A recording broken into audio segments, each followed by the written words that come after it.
guys, it's me, Lumie. Okay, no, hold on. Now, before you get mad at me, I know and I atone for my transgressions. I understand that I told you guys I would be here probably within a week. First of all, I said probably, but that is neither here nor there. I said I would be here within a week, but I have a good reason. They were doing too much yaoi. The truth is, Trump was just doing too much yaoi, and I simply couldn't keep up, so I was doing all I could to put it in a short form content so that the yaois would not be lost to time. And so that's why this week's YNN has been taking so long. But don't worry, to make it up to you guys, I have something special and new. An actual intro! So roll the intro! Just kidding, we still don't have one. But that doesn't matter, because what we don't have in funding, we make up for in heart. So here is Political Yaoi News Network number 5. And I have something new for you guys, okay? So please take a look at my screen. Here is the new and improved Love List. And basically what this is the day's headlines. Okay, so on this side you can see that I put the domestic headlines, and these are the international headlines. First, the domestics. Marco Rubio equals Marco Caretaker-yo. Next, the oily harem. Next, Trident makes a comeback. As you can see, I left a little snippet here that blue, like for Democrat, and red, like for Republican, equals purple, just like Purple Guy, who always comes back. Next, Trump makes a new board of yaoi. Next, Trump has a new yaoi diagnosis, aka dementia. Next, Trump wants Gavin Newsom. I also thought it was kind of weird that Trump chose this nickname for Gavin Newsom, but at least we know that he knows what he wants. And then on the international side, we only have 4, but there are 4 big ones. Carney finds out that Trump is in Omega. Macron and Zelenskyy get together even harder than before. Takaichi and Meloni have a historical Yuri cosplay. And finally, Trump continues chasing after his Omega nest, Greenland. Now we've got a lot to get through, so let's start. Number 1. Marco Rubio is the caretaker route. So 2 weeks ago, Trump met with all of the oil executives, which are basically his new oily harem. And we will talk about the oily harem in a second, so let's put a pin in it. Instead, let's talk about what Marco Rubio did at the meeting. So as you can see from this very professionally annotated picture that I made for you guys, Marco Rubio was caught slipping a love note to Trump during the meeting. And if you look over here, you can see that Trump is extremely curious to see what the love note is. In fact, he's so curious that his Omega instincts are making him blush. But Rubio is not blushing because he wants to see Trump's reaction when he reads the message first. And normally, in these types of situations, when you slip a love note to somebody, you wouldn't want them to read it in front of the whole class because that's embarrassing, right? Well, guess what Trump does? I think really very well. Marco just gave me a note. Go back to Chevron.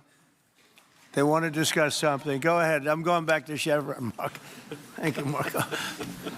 Go ahead. Look how Rubio grimaces when Trump does that. He is obviously uncomfortable because that note was meant for Trump's eyes only. Why? Because Marco Rubio is a secret, mindful caretaker route. That's why he's always slipping love notes to Trump, because this is not the first time he's done it. Just look at this picture where he's whispering in Trump's ear during another meeting. He is always doing this because he's making sure that Trump won't miss out on his routes. That's why Trump is talking about Chevron, because they're one of the oily harem routes, and Rubio wants to make sure that Trump ends up with a harem ending because he really cares about him, like a caretaker. But Trump obviously doesn't know what he's talking about because his mind is always slipping because he thinks about his haremies too much. And everyone knows that when an Omega keeps thinking about their partners, it makes their brain melt. He is so in heat that the heat is going to his brain. And now you might be wondering, well, Lumie, why would Marco Rubio want to hide that he's one of Trump's routes, specifically the mindful caretaker route? And the reason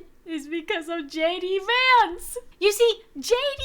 Vance is realistically not a threat because Trump hotel chairs him all the time. But Marco Rubio is really attached to Trump. Would I say Rubio is a yandere? I don't think we have enough information to come to that conclusion yet. But J.D. Vance is definitely a sleeper yandere, so it's completely possible that Trump has one sleeper yandere on his left and one sleeper yandere on his right. And this administration isn't big enough for 2 yanderes. Only one. But regardless, we can still determine that Marco Rubio is the mindful caretaker route. Otherwise, he would not have acted that way when Trump read his love note out loud. So on the map here, and Rubio's right here, I am giving this a love to love line. Okay, next. So even though the Marco Rubio caretaker route reveal was an accident, what wasn't an accident was the unveiling of the oily harem. So here is a group harem photo of the oily harem. And as you can see, they're sitting in a U-shaped table, correct? You see the U formation. And a lot of people will see this and they think that this isn't important and they're just doing this so that the press can see them, correct? But that's not true. The truth about this U-shaped harem is that Trump is trying to show to them that he's in the middle, right? He's the base of the U, so he wants to be at the bottom of U, aka he wants to be under all of the haremies. Think about it. And we can further prove this is true because Trump is obviously a bottom. And this is what Trump has to say about inviting the oily harem to the White House. First of all, he said they're the largest in the world. He is really obsessed with the size of the oily harem members. Hold it. Do you have any questions for the biggest people on earth, the biggest business people, the biggest companies anywhere on earth? Do you have any questions for these people? Now, obviously, he uses the formatting he usually uses in these types of posts where he says, everybody wants to be there, because he wants to create a sense of scarcity for the haremies, so they really, really want him really bad. And then immediately after saying everybody wants to be here, he talks about the ballroom. This is obviously because he's obsessed with balls. So much that during the Riz party with his oily haremies, he got up out of his seat to look out of the window to see the ballroom. Well, I got to look at this myself.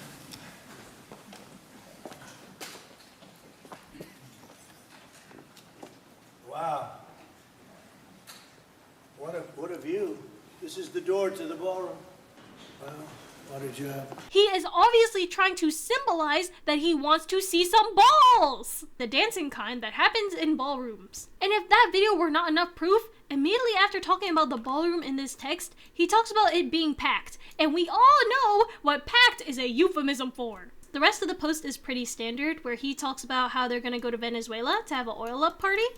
It is important to note here that he signs his name in capital letters, which we obviously know he only does when he gets really excited. So if we combine the idea of the euphemism for packed and taking the oil companies today, if only he had a ballroom, we can assume that he is very excited to see his haremies. And he can't wait to see them stand to attention. Now, obviously, I showed you this huge harem picture where there's a bunch of oily haremies in here, right? But there's only a few which are actually really important in the harem. So I made another professional diagram to show it to you. Now, we could label them by name, but Trump likes to call them by their company names. Why? Obviously because Trump cares more about oil than anything else. He wants to oil up so bad. And he does that for all of them. Chevron, Conoco, and ExxonMobil. Except for one man. Harold Hamm, who Trump was really excited to see. There's a story about Harold Hamm that he could look at a piece of land, put a straw into the land, and oil pours out. Is that true about you? As you can see, he has apparently been told that Harold Hamm's oil-sucking skills are really good, and he can't wait to see him in action at Venezuela. But Harold Hamm is not completely on board, so he's giving Trump a non-committal answer. This is because he's not sure if he truly wants to go to the Venezuela oil-up party yet. And obviously, after the meeting with all the oily haremies finishes, Trump says that it was such a productive meeting. So again, I professionally annotated this for you, and this one's peer-reviewed. But here, Trump is opening his arms wide because he wants to hug the haremies, because there's haremies on his left and haremies on his right, and he wants to hold them all together in one big hug. By inviting these domestic haremies to an international location, he is technically creating a pseudo-international harem, which is not the same as an actual international harem, but at this point, I think he takes what he can get. But just like with his international haremies, all did not end up well, because Trump said this. No, I didn't like Exxon's response. We have so many that want it. I'd probably be inclined to keep Exxon out. I didn't like their response. They're playing too cute. That he didn't really want Exxon to come to the Venezuela oil up party anymore because they were acting too cute. So maybe Trump thinks that he's the only one that can be cute because he's in Omega. And he's a little bit offended by how kawaii Exxon is acting. But the rest of the oily haremies are still in talks right now, so we're not sure how far this Venezuela oil up party will go. So on the map right here, I put Harold Hamm and then all of the oily haremies, and they are obviously all rivals, which is what this spiral means because it connects to all of them. And now Trump's arrow will connect to that arrow, saying that he loves all of them. But the truth is, they were all non-committal to him, so I will say that they are a TBD arrow. Okay, next. Trident comes back. Play the clip. Remember the speeches Joe would make?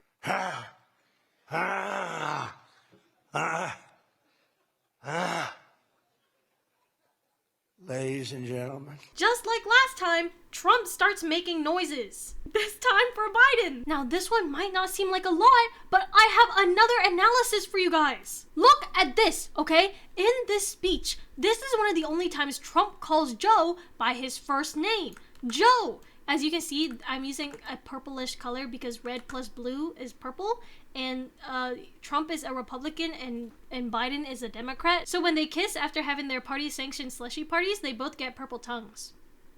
But like I was saying, this is one of the only times Trump says Joe in the speech. And what type of coincidence is that as soon as he mentions Joe by his first name, he starts grunting and groaning? Look at how he grips the podium in anticipation. No normal person would do this. He's obviously bracing himself like he has braced himself in the past when he was still with Biden. This is muscle memory. Just like this, where his mouth is slightly ajar. And I wrote it here for you so you know it's true. Muscle memory. And the reason we can really tell it's muscle memory is because he's closing his eyes. He is no longer getting visual overload, and he can only go based off of what his senses feel. And what do his senses feel, you might ask? They feel Biden! So the Trident ship, surprisingly, but somehow not so surprisingly, is still not dead.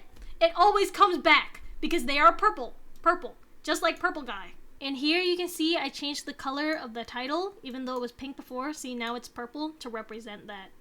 Unfortunately, we don't get to update the map here because they are still ex-lovers. So next one, Trump makes a new board of Yaoi. So this one's kind of weird because it's not specifically Yaoi, but Trump making the board of Yaoi has roots in all of the other Yaois, right? So he makes what he calls the board of peace. But if you make Board of Peace into an acronym, you get BOP. This is a derogatory term for people who sleep around. But is Trump reclaiming this term by making it into the Board of Peace? Because we know that Trump is obsessed with the Nobel Peace Prize, so maybe he thinks that being a BOP is a good thing. That's why he wants an entire harem. He's bopping around what all the harem is. Now, there's not enough evidence to prove this, except he says that he can say with certainty that this is the greatest and most prestigious board ever assembled at any time. And what else does he say greatest in? Make America great again. And MAGA is something he formed that's really close to his heart. So it would not be far-fetched to say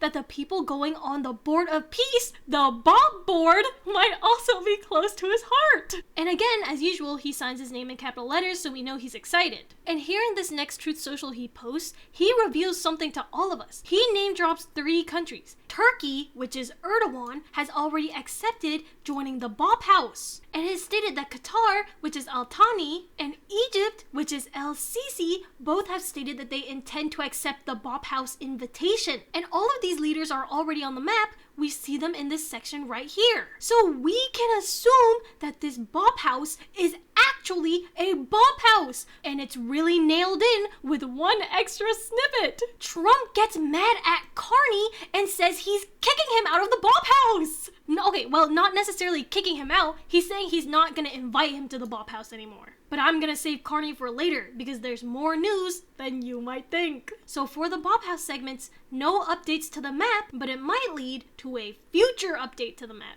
Okay, so unfortunately, I accidentally paused the video right as I was explaining this, so we're gonna go through this again, okay?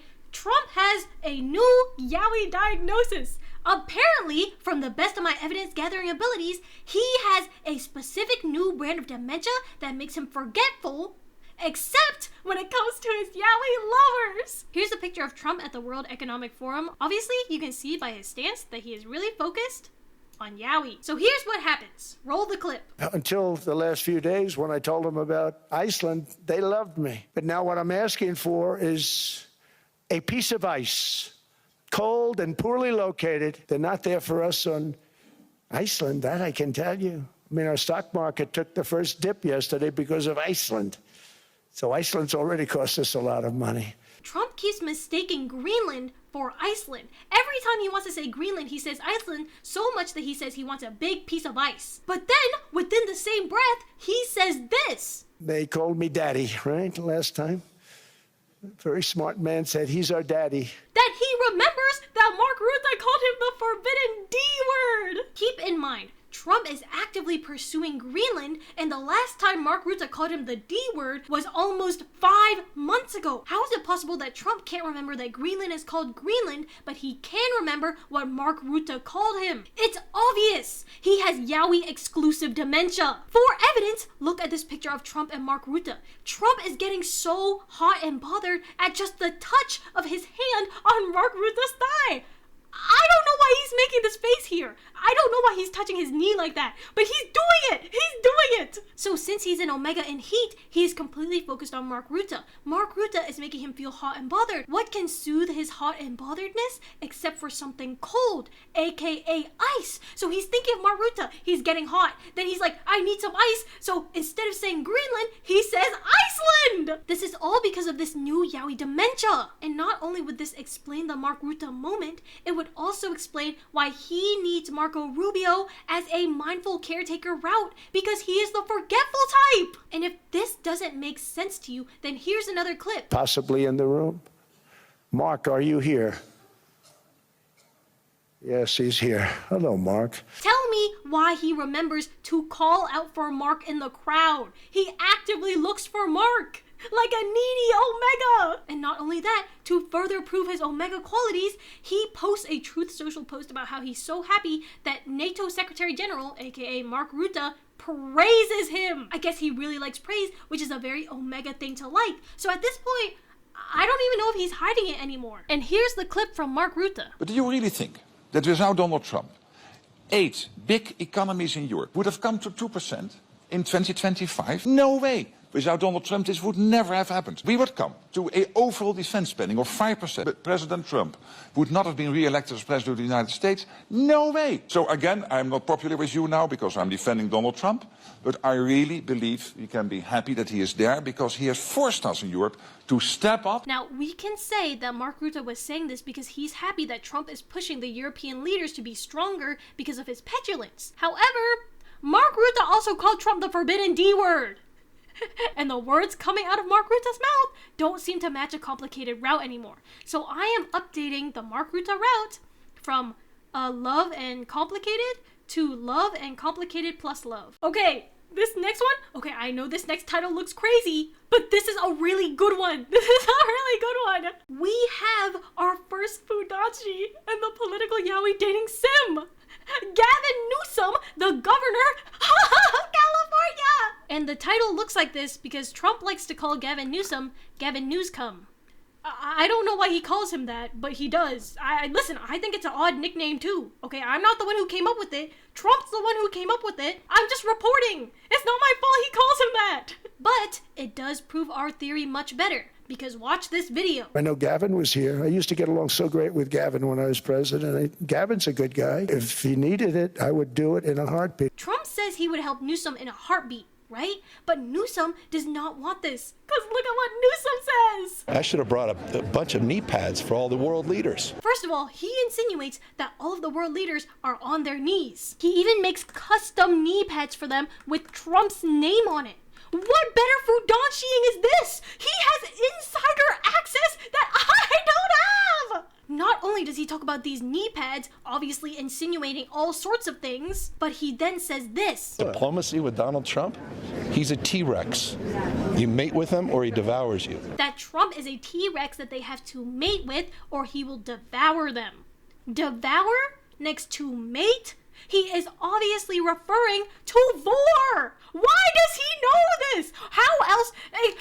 Explain to me. How else would Newsom know this unless he were a secret Fudanshi shipping Trump with all of these haremies? Look at this example I put on the board for you.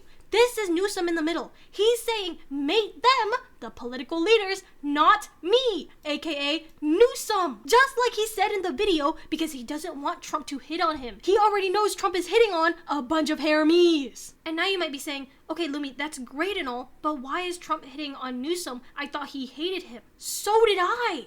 But it turns out Trump wants a baddie from the East Coast, aka Mamdani, who he has allegedly been texting, and a baddie from the West Coast, aka Newsom, so he can go nationwide. And as we all know, Trump is a big fan of love triangles. Just look at the master diagram. But I think that during this time, Trump might have gotten kind of mad at Newsom because he made a Truth Social where he said, Gavin Newsom, I don't know why he keeps calling him that, listen man, I'm just reporting, and calls him a lame duck. Now, a duck is a weird thing to call him. I feel like that's kind of a pet name, but you know, to each their own, I suppose. And he basically says that Gavin Newsom is doing a bad job in California and that he doesn't know how to run his country. Which is a little weird considering that he also just said that he would help Gavin Newsom in a heartbeat.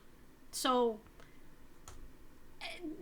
I think he might be speed running enemies to lovers. I don't even have an explanation for this. He's just doing it. So we will add Newsom to the map, and obviously it's complicated. Specifically for Newsom, it's complicated to hate, and for Trump, it's complicated to love. But these dashes will probably go away soon after their next interaction with each other. That's enough of the domestic routes. It's time to go international! First international route. Carney finds out that Trump is actually an Omega. So obviously we, like you and me, we both understand that Trump is an Omega. This is common knowledge. However, many of the political leader routes didn't truthfully understand that because Trump has been putting on an alpha mask for them. Well, recently, we have both seen that his alpha mask has started to crack. For instance, he really wants Greenland to use as his nest, which we will talk about later, so let's put a pin in that. He also has been making noises on stage. And because he doesn't have his heat suppressants, aka Tylenol, he's just letting his pheromones leak all over the place. And so Carney, Prime Minister of Canada, has caught on. As you can see from this picture, Carney is tired of Trump, the secret Omega pretending to be an alpha, because he does not truly desire an Omega on Omega love. This is because Carney is most likely also an Omega. So instead, Carney has gone to Xi Jinping, who is possibly an alpha bear. As we can see clearly in this picture of him that has been peer-reviewed by Chinese analysts. So Carney is instead gunning for this possible Omega and Alpha love. And you can tell he's really excited because after they met around January 16th, Carney spam posted within the span of like 2 days. 1, 2, 3, 4, 5, 6, 7, 8, 9. 9 posts about Xi Jinping. And how many letters are in the name Xi Jinping? Let's count them together. 1, 2, 3, 4, 5, 6, 7, 8, 9. 9! He's signaling to Xi Jinping that he really wants him. That's why he posted the exact same number of posts as the number of letters in Xi Jinping's name. To show him how dedicated he is. Carney loves Xi! And Carney even said this about China. Is it fair to say that you're concluding that China is a more predictable and maybe reliable partner to Canada than the United States is today? But yes, in terms of the way that our relationship has progressed in recent months with China, it is more predictable, and you see results coming from that. He thinks Xi is more reliable than Trump. Why would he say this? Because he knows Trump is a secret Omega. He can't rely on Trump to be an alpha for him. He doesn't want a fake alpha. He wants a real alpha. Like Alpha Xi Jinping Bear. And this is interesting and maybe a problem because Trump is Carney's largest trading partner and Carney is Trump's second largest trading partner. They financially depend on each other in their Yaoi relationship, but maybe Carney is looking for a different 6-figure man to take care of him. Maybe even 7 figures! And this gets more interesting when you realize that Xi has his own harem that rivals Trump's. The Imperial harem, as you can see right here from back during the consort games. Here's Putin and Xi Jinping and Modi. And this might be Xi's journey to the West to get a Western consort into his harem, aka the fleeting consort. Here is Carney as a consort. And at first, Trump said this. Well, it's okay. That's what he should be doing. I mean, it's a good thing for him to sign a trade deal. If you can get a deal with China, you should do that. Obviously, in this video, he was being tsundere-ish about it. I don't really care anyways. That's basically what he's saying. But then, after thinking about it for a couple days, he tweaks out! He starts posting a bunch of stuff about Carney, all in the span of 3 days. First things first, he writes a note to Carney saying that he's removed from the Bop House. And I know we mentioned this earlier, so we're just gonna briefly mention it again. It's obviously not actually kicking him out, he's withdrawing his invitation. So he's actually saying, you can't even come to the Bop House in the first place. We don't even want you to become a Bop like us. That's what he's saying. Then, almost exactly an hour later, he talks about how he's so happy he saved TikTok, which whatever. But then he says a special thank you note in this segment.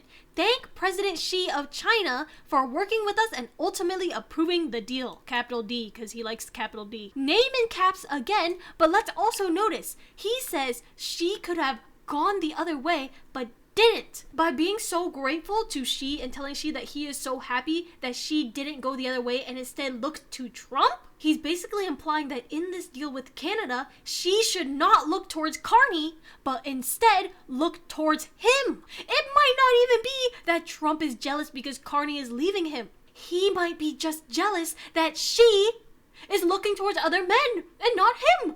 Maybe Trump wants to be the next Western consort. He doesn't want Carney to be Western consort before him. He wants to be the fleeting consort. And this is further supported by the video I showed you guys earlier where Trump was not mad that Xi was talking to Carney. He was saying Xi was such a great guy, you should talk to Xi. But he's still jealous of Carney. He just doesn't blame Xi for it. Then the next day, Trump talks about how Canada, aka Carney, is against the Golden Dome being built over Greenland. This is the Golden Dome as part of his nest because Trump likes shiny things, and so this would make his nest really habitable for him. Carney voted in favor of doing business with China, aka Xi, who will eat them up within the first year. This is just like how some jealous girls will go up to another girl and tell them that they're too good for their boyfriend, that they should break up, and that that girl should just date them instead. Not always, but sometimes this is used as a sneaky way to act like the girl is on the girl's side when secretly they want the girl's boyfriend. Trump is sneakily trying to steal Xi back from Carney by convincing Carney that Xi is bad for him. And the next day, he doubles down. He says again, China will eat Canada alive, aka Xi will eat Carney. And I don't know why, well, I don't know why he talks about eating so much. Okay, I don't know why vor is such a big theme for him, but then he talks about devouring it and how it'll destroy Canada, and if Canada makes a deal with China, it'll immediately be hit with by a 100% tariff by the USA. So obviously, Trump is trying to block every advance Carney has towards Xi possible, but he is not putting a tariff on China for doing business with Carney, only on Carney for doing business with China. He doesn't want to block off Xi. He wants to block off Carney. He doesn't want Carney to touch Xi, but it's okay if Xi touches Carney because he doesn't want to impose anything on Xi, so Xi will like him. And finally, he says one of the stronger things he said against Xi so far, saying that it's not gonna happen or even come close to happening. Why does he know this for sure? How does he know this is a fact? He is going to take the other prospect for Western consort out of the equation. And with the empty power vacuum for Western consort, he will fill the space. Because at the end of the day, there can only be one Omega that's a consort. And Donald Trump thinks that is him! So we're gonna update the map some more. Obviously, Trump is still in love with Xi. Xi is still complicated to Trump. But now, Carney and Trump are love rivals battling for Xi. And I will also draw a new line from Xi to Carney, which seems to be mutual love. Okay, next international topic. One of the big ones that's gonna tie all of the previous ones together. Trump wants an Omega nest, which is Greenland. As we all know by this point, Trump is an Omega, and recently, he has been in super heat. Earlier when I mentioned Mark Rutte and Trump's new Yaoi dementia, what did I say? I said that he kept mistaking Greenland for Iceland because he was getting so hot and bothered by Mark Rutte. Mark Rutte's pheromones are activating his Omega hormones and putting him into Omega heat. There's no better nesting place for an Omega in heat than a cool nest,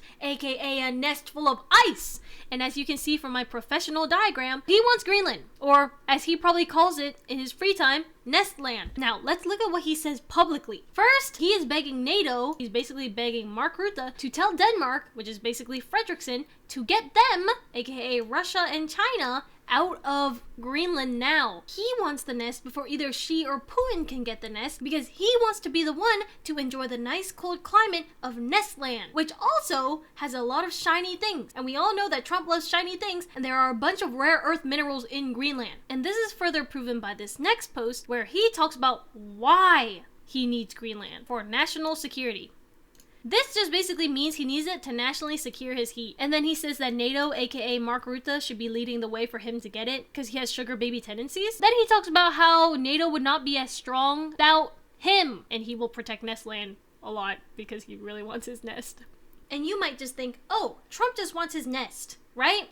Wrong! Because he really wants his nest. He started yapping. First, he continues to keep talking about how only he can protect his nest, so he's very nest oriented. Next, he says that his nest is too fragile and delicate to be held in the hands of the EU harem, so they should stop handling it, and they don't deserve his nest anyways, at least that's what he says. As a result, he's saying that all of these EU countries, all of these EU haremies, will have to pay a 10% tariff on all goods sent to the US because they're not giving him his nest. He even said that the tariff will increase to 25% in June unless they give him his nest. This is why I'm telling you, Carney figured out that Trump was in Omega because Trump was doing this. He's getting protective of a nest that he doesn't even have yet. That's more Omega than a normal Omega. And that's basically it. But more than that, he also starts playing Mystic Messenger, or to him,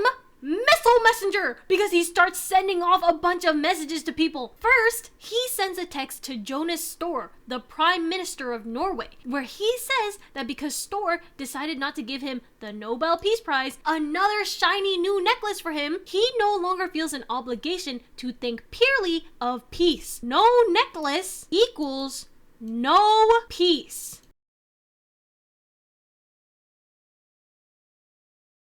Then he talks about how they don't deserve his nest and they don't own his nest anyway, so he should just have it. That he's done more to get his nest than they have. He really wants his nest. The summary is no necklace is no peace, and then nest, nest, nest. He really wants Nestland. And these tariffs and this message to Støre suddenly caused two other haremies to text him back. Mark Rutte and Macron. First of all, Trump posts this text from Mark Rutte saying, "Thank you, Mark Rutte." This obviously continues to prove his love for Mark Rutte. But Mark Rutte says, "Mr. President, dear Donald, what you accomplished in Syria is incredible.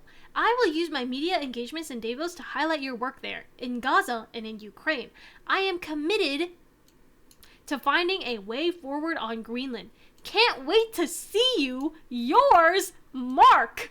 He's really laying it on thick, right? We can both see that. And similarly, but not exactly, as you can tell from the way Trump says, "Note from Macron" and not "Thank you, Macron."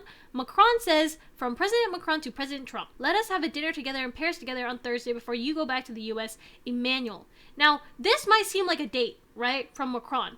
And this might seem romantic from Mark Rutte, which, to be fair, it kind of is. But this must be occurring because they are trying to bide their time until Trump's Omega hormones die out so that he won't want the nest as much. If they deny him right away to his face and say, "No, Omega, you can't have your nest," then his Omega hormones will go crazy because he wants that nest so bad. They have to treat him like a soft, sensitive Omega. And for an Omega like Trump, this must have worked. Because just 4 days later, Trump says, "Based upon a very productive meeting that I have had with the Secretary General of NATO, Mark Rutte, we have formed the framework of a future deal with respect to Greenland. This solution, if consummated," we all know what consummation means, so I won't tell you, "will be a great one for the United States of America and all NATO nations. Based upon this understanding, I will not be imposing the tariffs that were scheduled to go into effect on February 1st. Blah, blah, blah. Thank you." And then he signs his name in caps because he's obviously excited to get his nest. So Mark Rutte's soft, sensitive Omega approach,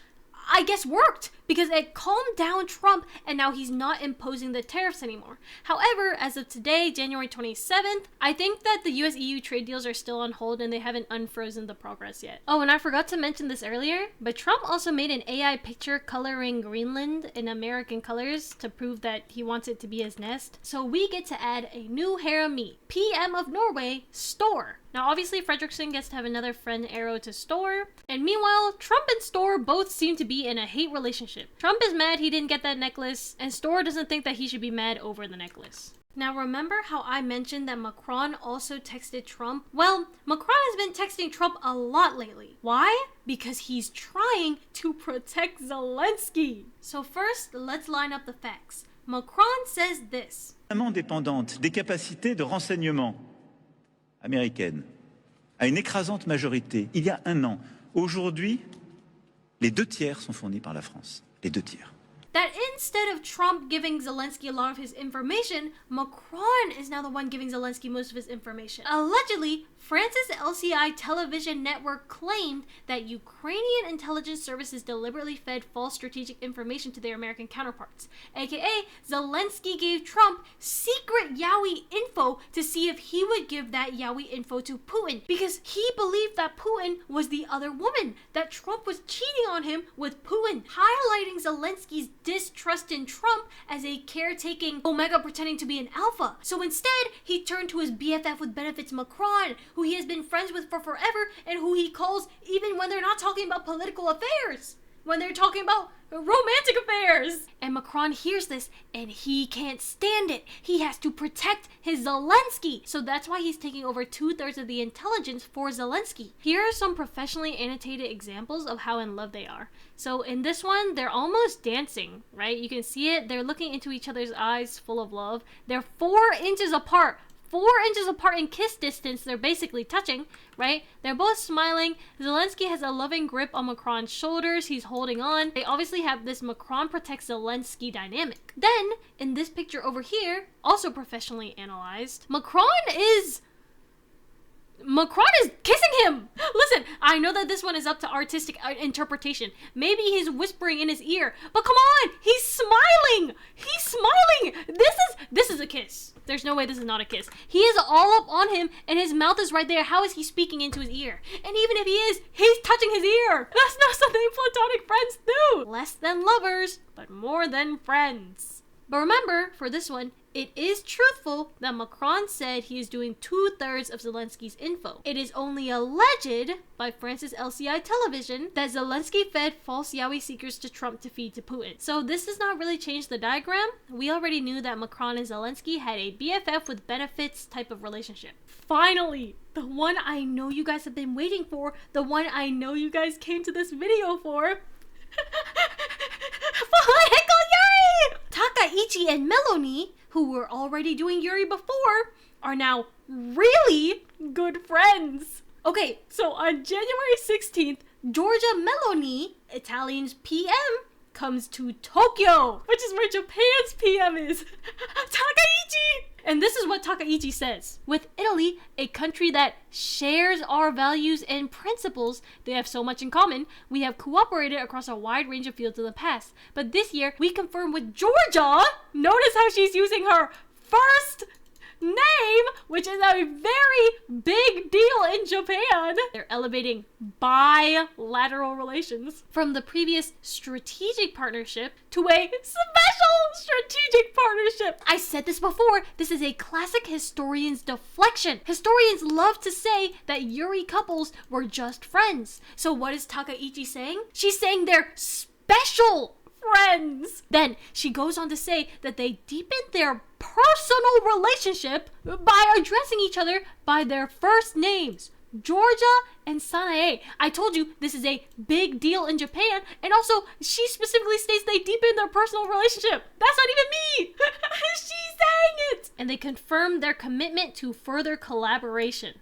They want to see each other again. She presented Georgia with collaboration goods, which I heard her daughter enjoys. She wants approval from the daughter so that she can integrate into Meloni's family and they can be one big happy family together.